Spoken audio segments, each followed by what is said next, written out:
I read something today from John Kavanaugh, and John Kavanaugh said the guy that beat, referring to Conor, the Conor McGregor that beat Eddie Alvarez so easily, this Conor McGregor beats that Conor McGregor smoothly. That makes me feel, there's a couple things that make me, fighters come into their own. He's always been talented. He's always had good footwork. He's always had good power. He's a very smart in the cage fighter. Yep. I consider him to probably have one of the highest fight IQs I've seen. I don't think I can't. There's a couple other guys that I can equate. They're off the top of my head. I can't think of them right now, but I do know there's a lot of good guys out there. If I was to think in terms of who have great fight IQs, I could give it to them. But he's right up there with the top echelons of guys of fight IQs. With him, I feel like the Khabib loss was something that really rubbed him the wrong way. And here, it didn't just rub him the wrong way, is that he knew that he didn't do everything in his power to win that fight from the beginning of his camp through his camp and to the fight. And I know you guys probably get sick of me saying like, because of me or because of I'm giving you guys my personal experience. It's called insight. Yeah. It's okay. And I'm just giving you guys my personal experience, my insight, as Big John with God.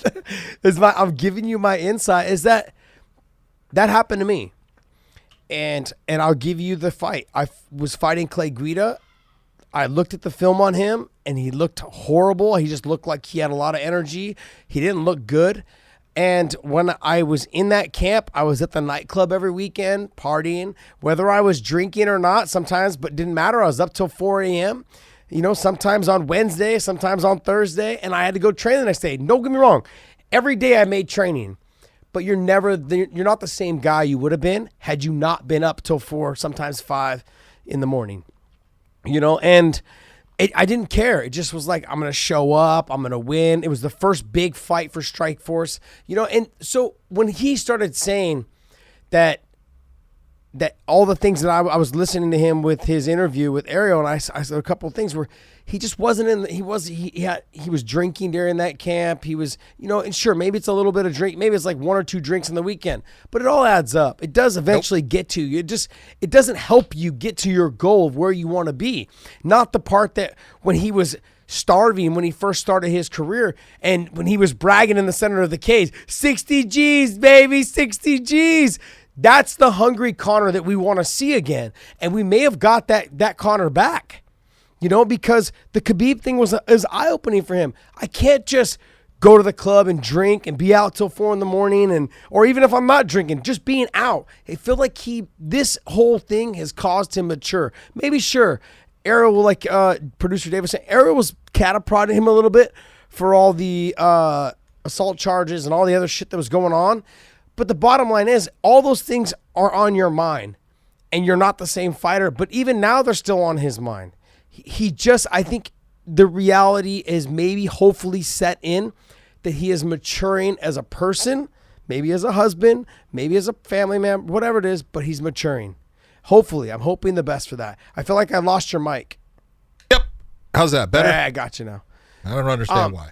But so I just feel like we may end up seeing right in front of us the evolution of Conor if he wants to be that guy again that he was when he first started, but a mature Conor. And I can't even think if he was to get smarter in that cage. I can't even think about like how good he could potentially be if he got smarter in the cage. You talk about Chael Sonnen actually came out with a clip about the fight that Conor had with Eddie Alvarez. And he talked about that guy that night, what I saw out of him was possibly the best mixed martial artist I've ever seen. And I tell you what, he's pretty well close to being right there. Yeah. Because I was in that cage and I can tell you, he could not miss that night. He didn't get touched with hardly anything. Yeah. And Eddie Alvarez is a stud. He is just a balls tough fighter who can, he can swat with anyone. He gets hit, he gets hurt, he comes back with a vengeance in every fight.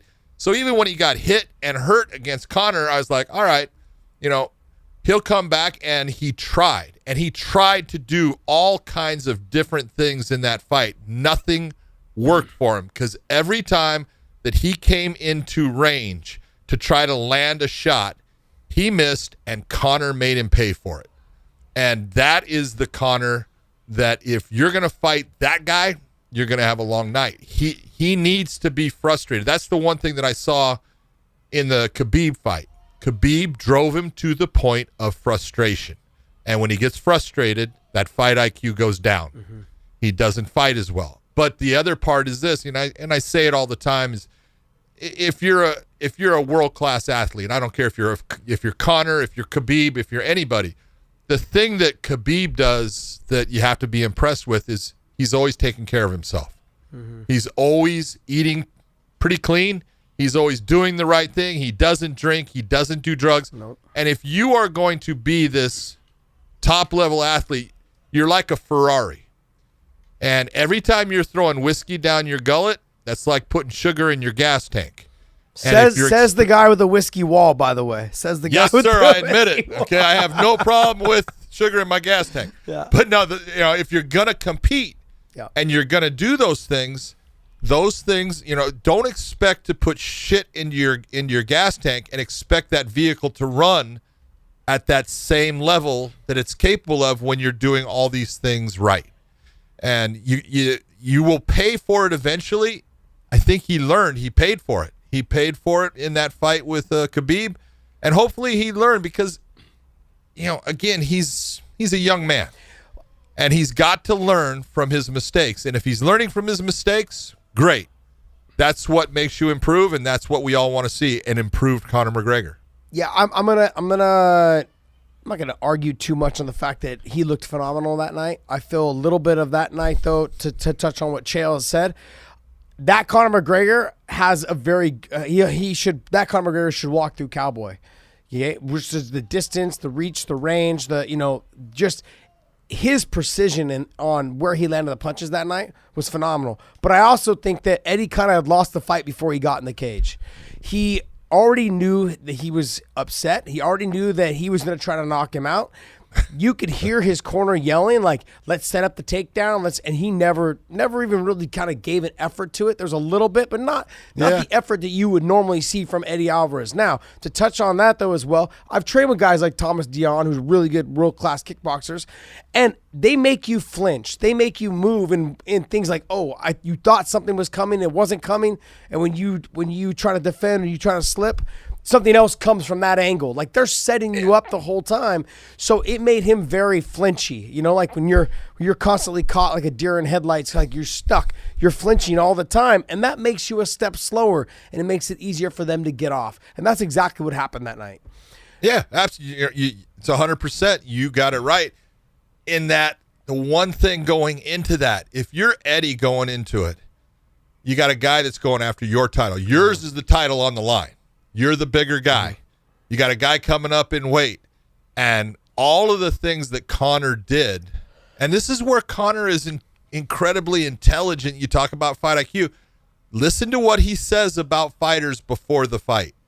He will pick out where their weakness is, and he'll say it to them. He'll say something about, you don't move well to your left. You got a problem when that happens, and I'm gonna exploit it. And he exploits it. He's very good, and it's not only him, it's his team. They look at tape and they see where that flaw is, that weakness that every fighter is going to have one, and he works at taking advantage of it. And part of taking advantage of guys is mentally getting into their head. The problem that Conor had with Nate Diaz, he couldn't get into Nate's head. Nate is who he is, and he looks at him and goes, "Fuck you." Yeah. And he doesn't get upset. He'll fight on the moment, but he's really not upset. He's just like, you don't mean anything to me. No.